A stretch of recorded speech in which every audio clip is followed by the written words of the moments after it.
Welcome everybody to this THE panel as part of our Europe Universities Summit. In today's session, we'll be discussing student careers in the digital age, the skills needed in the digital workplace, and how universities can better prepare students in making the transition between higher education and the ever-changing jobs market.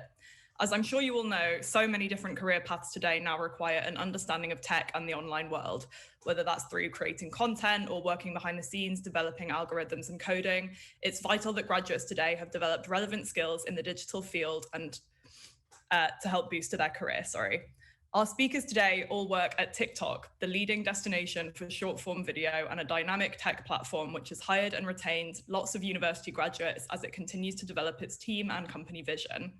We'll be hearing from Claire Tompkins, who has worked across the accounting and technology sectors for almost 10 years. She's interested in innovation and technology, including machine learning, the Internet of Things, and gamification, and is also an advocate for women in tech. She is currently the student recruitment and university lead for Europe and the US at TikTok, supporting the next generation of talents. We're also joined by some of that next generation of talent, with Patrick Brown, who graduated from the Technological University of Dublin in 2020 with a human resources management degree. While studying, Patrick did 2 internships at 2 of the big 4 accounting firms, but wanted to move into tech after graduating. He joined TikTok as a talent acquisition intern before landing his current permanent role there in the Talent Acquisition Trust and Safety Department. And last but not least, we have Gail Pinerio-Biras, who has worked in the creative industries since 2018 after graduating with a business degree. In 2020, Gail started working at TikTok as an intern for the Spanish operations team and is now working as a community manager for Spain. In this role, she's in charge of activating and involving emerging TikTok creators to incentivize diverse and high quality content. We'll have time for some audience questions at the end, and you're welcome to submit any questions you'd like answered throughout the talk. But for now, I'd love to kick things off by asking a bit about how the graduate job market has been transformed by digitalization and why companies like TikTok are so keen to work with students and universities. So Claire, why don't you start with that? Yeah, thank you so much, Joy, for the introduction. And it's great to be here today. And hopefully we can share some of our knowledge from TikTok and understanding a little bit more about the swap from university careers through to actually working in digitalized workplace. So super interesting question, I think, to kick off with. I don't really know quite where to start because it's such a big one, but I think we talk a lot about digitalization and technology quite broadly, with the advancement you already referenced, Joy, in the introductions there about Internet of Things and machine learning and automation and lots of sort of data analytics tools. And interestingly, actually at the minute, quite a focus on students now entering universities on ethical tech as well. So there's some great podcasts out there at the moment that cover some more thinking about how it's impacting the community. And I think maybe that there is an assumption at quite a lot of tech companies that students will have this tech commercial awareness and understanding of how tech is impacting businesses. And companies sort of think about big data and cloud technologies, which are more widely understood now, but want students to be able to apply that tech knowledge to a role in some way.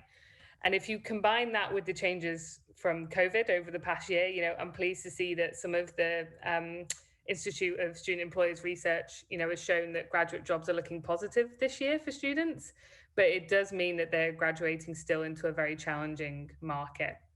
And it's certainly something, with technology, it's not going to go away. We've seen the impact not only on job market, but also having to think about generational differences as well. So, students studying at universities across Europe, when we talk about millennials versus Gen Z, and working for a company such as TikTok, which, we're particularly popular with these groups, thinking about how we sort of differentiate ourselves and ensure we're meeting the expectations of students and while supporting them as well with the changing environment.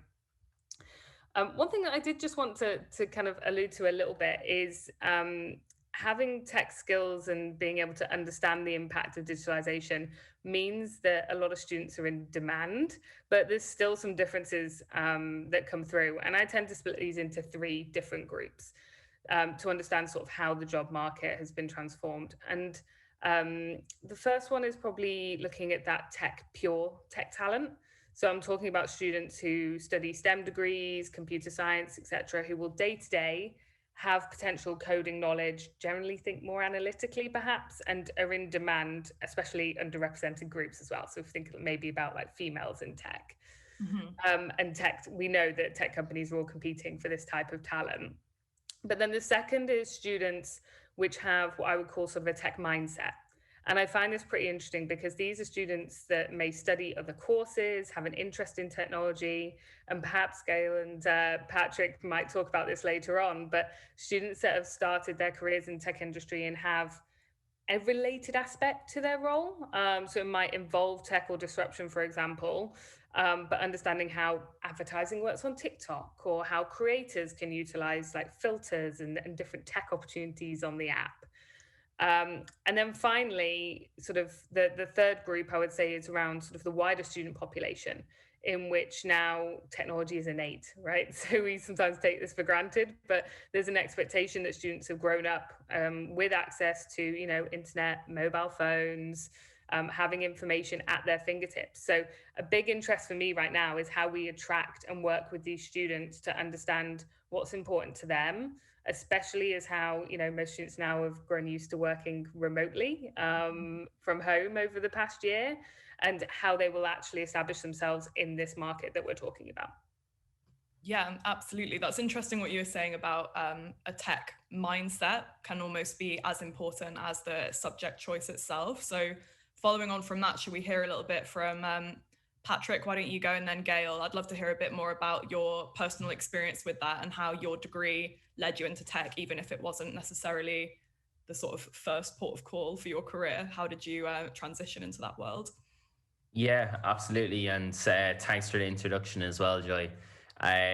So yeah, I graduated from Technological University in Dublin with a human resource degree last September. And yeah, my career kicked off with TikTok then, which has been an amazing journey so far. I started as an intern back in October, and it was a 6 month internship. Um, so yeah, I started my career as a recruitment coordinator, and as you know, TikTok is growing very fast at the moment. Yeah, it was a very busy period to be joining. Um, and yeah, after 3 months, I was able to get into more cross-functional projects and gain more responsibility as a sourcer and a coordinator. Um, but yeah, I loved getting involved, moving into the tech industry. Because yeah, as I mentioned, I did do two previous internships with well-established companies like PwC and Ernst and Young. So it was very different to get into the tech industry. But yeah, it was definitely something that I'm really enjoying and that I love about working at TikTok. Fantastic. So we'll pass over to Gail with the same question about how did you transition from your degree into your current career? Yeah, so I started working in 2018 and I worked in fashion and agency as well. So a bit of advertising, the creative industries in general. And I was always so interested in tech, so like social media, YouTube, Instagram, all these things. And I really wanted to work at TikTok when it started like being around. And people used to ask me, but it doesn't make any sense with what you studied. You're not like a tech person. But actually, when I found this internship and I started working here, you realize that there are a lot of different profiles within a tech company. So they obviously need different people. So I started working as an intern for the Spanish team, ops team, and now I'm a community manager. And I'm actually using a lot of things I learned with what I was doing before and from my business degree here at TikTok as a community manager. And it's a lot about finding trends, what are people doing on TikTok, sort of like niche content within the app, and seeing like forecasting what can happen with that in the ecosystem. So yes, I think you don't need necessarily to be techie or have studied like engineering, like what you mentioned before, Claire, to work in a tech company. Yeah, absolutely. And Many students, like we were saying, come to university now with an element of like digital knowledge already. It's innate for our generation. But I'd love to know a bit more about how you think students could maybe be re-educated in terms of applying those technological skills at the workplace. Like, is there anything that sort of digital natives could be learning about how to make that more of a professional skill as opposed to just something we've grown up with? Maybe Claire could take that one. Yeah, happy to. And Gail, if you have anything to add. I think maybe, there's no doubt that university education, I think, prepares students for the wider world, and how much of that, however, is driven by real work experience, balanced by, the academic side of things. And I think that university professionals are obviously passionate about helping students as always, and enabling students to succeed in studies and having a supportive outlook. But I think personally, there's also maybe more weight to be given to sharing professional experiences from those same academics, and how to actually deal with situations in the workplace, and skills that might be required, such as creativity or adaptability and problem solving, and what else comes to mind? Sort of networking and communication. And quite often, internships and industry projects will enable students to bring to life those digital skills. And whatever they're learning in the university classroom and lecture theatres, they can then transfer over. But having said that, I know that sort of many people on the call today will probably have their own sort of styles and methods of teaching, and COVID-19 pandemic has, resulted us to moving towards remote learning, and has been a catalyst really for a shift that has been years in the making. But we're starting to see that educators as well are increasingly relying on tech, not to replace, but to supplement traditional teaching methods. And interestingly, we've also seen an increase in more specific courses that are being offered to students now. And what I mean by that is things like Masters of Digital Business and Masters of Informational Technology, where actually academics are focused on the links between business and computing. So there's more of that kind of transition between the two. So I think it probably comes from all sides there, and thinking about a skills approach, but also that work experience and being able to apply and give students the opportunities where possible to transition those skills over. Absolutely. And following on from that, let's hear a bit more from Gail and Patrick then. So what do you both think was the most important skill you learn at university, whether at university or on work experience that you perhaps got through your university, that you feel that you do use a lot of the time in your current roles? I think for me, it's a bit general, but it will be the methodology that my university used to teach us, basically, which was they will set a problem, we'll have to research on it, and then come up with a solution. And once we present this solution to them, they would literally like criticize it and give a lot of feedback, and then we'll iterate on what they said to present again a solution. And I think doing it this way, it wasn't like they were giving us theory and then we will apply it. So it was more learning on our own.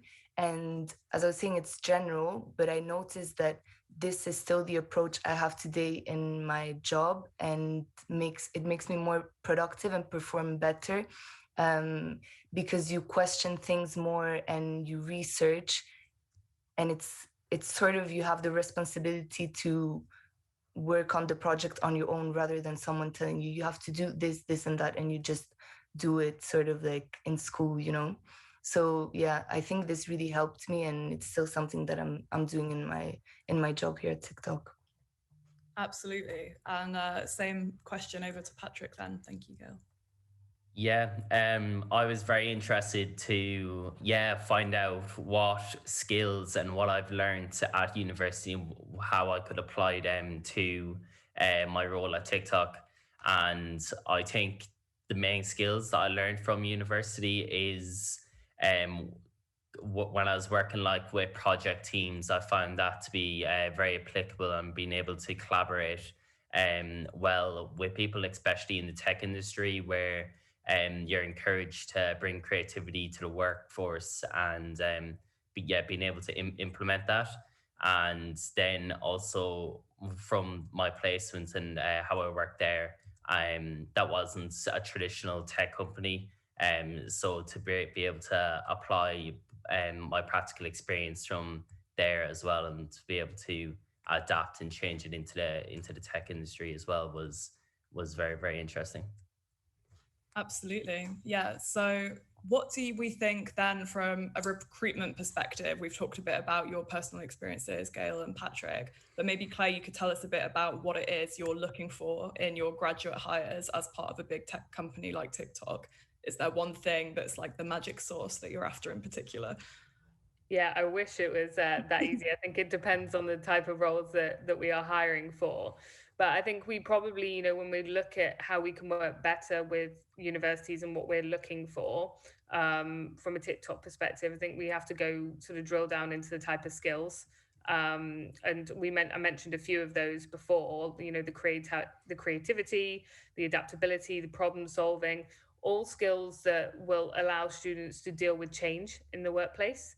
And I think that's particularly important for us because, TikTok is fairly new in the grand scheme of things, and we're still building a lot, and we've got some awesome people in the business, and we sort of appreciate that interns and grads are here and they can just as good, and they can bring their ideas, to the table, and making contribution will hopefully help them excel as well.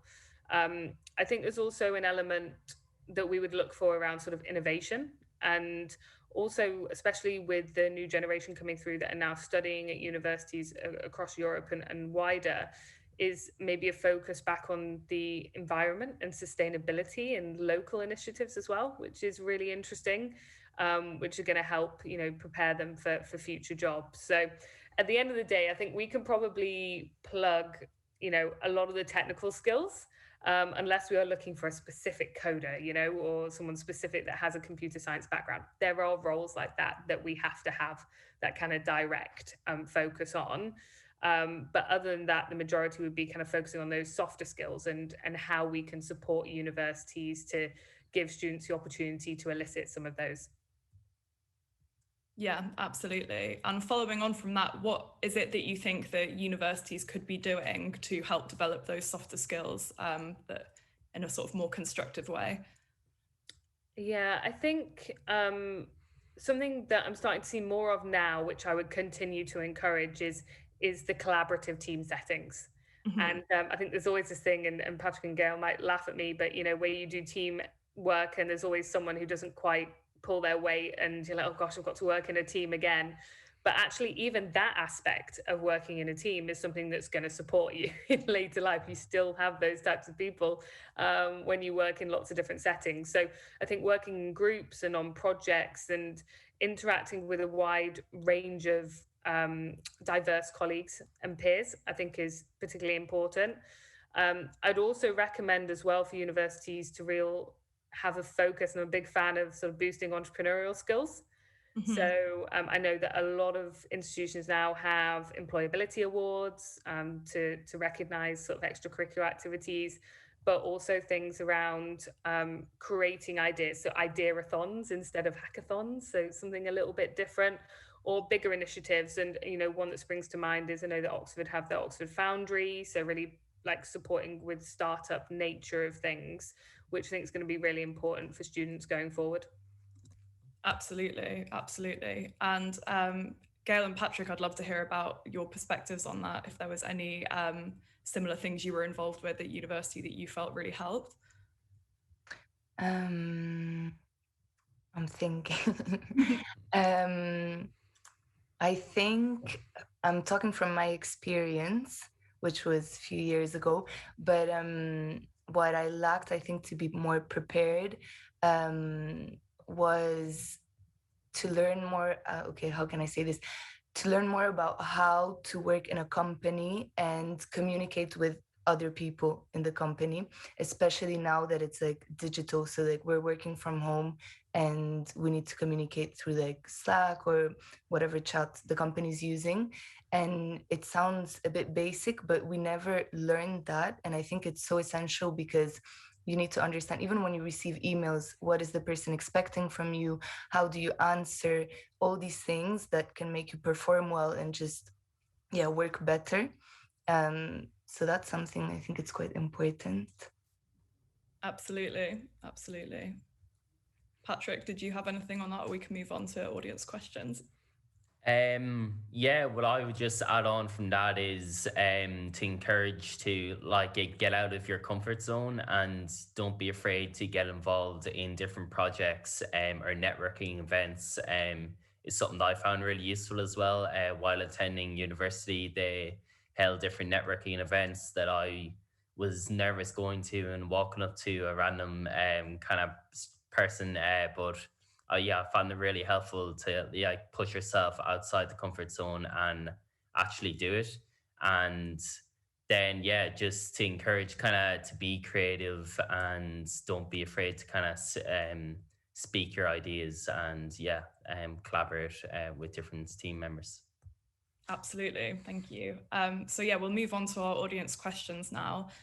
So the first one we have is from Penny Din, and it says, digital poverty means that many students may have poorer tech skills compared to their peers. How do we ensure that these students are not disadvantaged when it comes to applying for jobs? Yeah, super interesting question there. I think it is a challenge that we've all had to deal with over the past year, with regard to taking it for granted whether, students have laptops and actually whether they have a home environment that allows them to perform well. And I think we're particularly cautious of this when it comes to, say, like testing elements of the recruitment process, because if students haven't had that exposure and that support, whether that's at home or at university for numerous different reasons, or even if they've just, are at home with 5 brothers and sisters, and so they can't get a quiet space at any point, that's really going to have a knock-on impact on how they would perform or interview, virtually, when actually they could have really, really strong skills that we're looking for still. And, I'll be transparent. I don't think we're there yet. We haven't found an ideal situation over the past year that can support everyone. I think going forward, we will have a hybrid model to enable as many students as we possibly can and to support them. I think from a university point of view, it is around that educational piece and what actually can we do more as a business. We've got so many people, some of our competitors, professional services like Patrick mentioned, that go out and do lots of events with universities, and obviously this year's been a challenge because everything is virtual, but as we continue to go forward, actually, what are students asking for and how can we change our strategy so that when we are supporting these types of students as well? So is it the case that more one-to-one support? Is it CV sessions? Is it online interviewing? Is it actually we come and sit and we meet with career staff and lecturers, and we sit down and say, okay, let's have a meeting, and similar to the opportunity we've got today where we're chatting through lots of people dialed in online, where we can sort of share our knowledge and work better together, I think, between universities and businesses. Yeah, following on from that, actually, we've got a question from Maria Pampantonio, which is, how do you engage with the universities to help students in applying for internships and grad roles? So a little bit more about what do you think maybe the universities could be doing more of, potentially through their careers services or student counsellors? And again, Patrick and Gail, anything you felt could have been done better in terms of helping you bridge that gap between being a university graduate and then getting into a tech company? So for me, I think it would be, so I had a lot of like career days and things like this when I was at university, but I think what's more important is that you understand the field you want to work in and the companies that are there, who are working in these companies, all these things that require like a lot of research, a lot of time like on LinkedIn and on the internet. So I used to do that, but nobody really pushed me to do this. And I had other friends that were a bit lost, so they would just graduate and be like, oh, where do I start? What do I do? So the career days and all these things are important, but a bit more to push students to really do their research and focus like, okay, this is what I want to do. So I need to research the companies, the contacts, so they can organize better. Yeah, and I think it's more efficient also. Absolutely. Patrick, what did you think on that one? Yeah, it definitely presents as challenges, particularly during COVID, and yeah, it's definitely harder for organizations to get into the university and promote their graduate programs or internships there. So yeah, I think it's very much so down to a lot of it is down to the individual, and just putting in a lot of research on LinkedIn, going through your network, because yeah, you never know who your network is, and it could be a very valuable person that you don't think about. So I think to just in depthly look around that.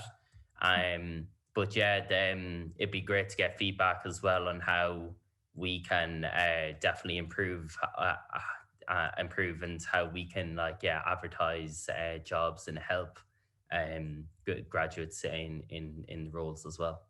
Yeah, I think, Joy, that we have done this year is that we've launched a LinkedIn series. So we kind of have like a live on TikTok happy hour on LinkedIn, whereby, you know, we haven't been able to reach out to its experienced hire and students, but, you know, go to universities in this case, and actually just try and share more stories.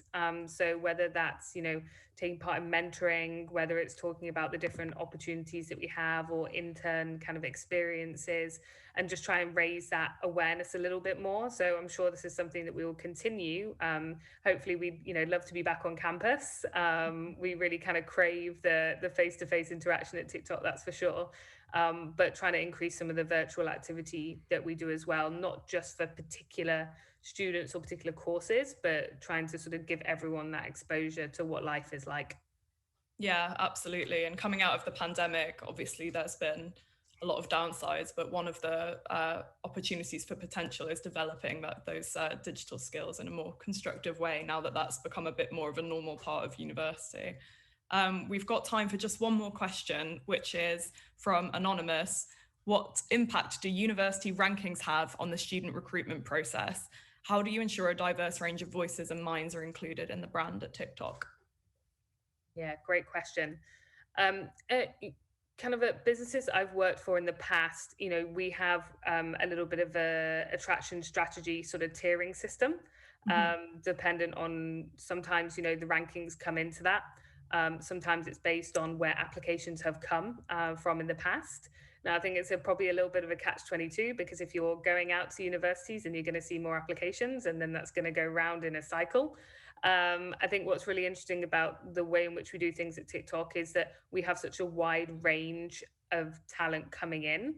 So, you know, if I take the UK, for example, we will still do attraction activity at Russell Groups. But then if we have some content roles, maybe a bit more like Gail's role, then actually we have universities like the University of Arts in London, or particular kind of like social media courses, or maybe there's a particular machine learning course, which kind of impacts with machine learning kind of music side of things and algorithms. So that's something that actually, when we look at the type of students that we're trying to hire in the universities that we go to, we have a bit of a broader outlook, and we will take, you know, if someone contacts us, we'll have a look at the university, we'll see potentially if we have any alumni and support, and what the return on that event might be, and what the main focus will be as well. So we're probably not quite as regimented with our attraction strategy, but I think that helps, because then it allows us to have a more diverse workforce coming in. The second part is that we do work a lot with kind of third-party partnerships from a diversity point of view as well. So whether that focuses on, you know, females in tech, or students from Black heritage backgrounds, whatever that might be, there's an opportunity where it might be quite difficult for us to get out and speak to some of those students, whereas partnerships and working in tangent with some of third parties supports with that. Absolutely. Thanks very much. And sadly, that's all we've got time for today. But thanks very much to our panelists. It was really great to get your insight on these topics. And thanks to everyone who joined, and thank you for your great questions. And be sure to check out our other events as part of the Europe Universities Summit. Later on today, we have the Hiring for Tomorrow, Future Trends in Student Employability panel, and many more events coming up tomorrow as well. But I think that student employability one sounds like it'd be very relevant for considering some of the questions that have come through today. So thanks very much again, and this concludes the panel.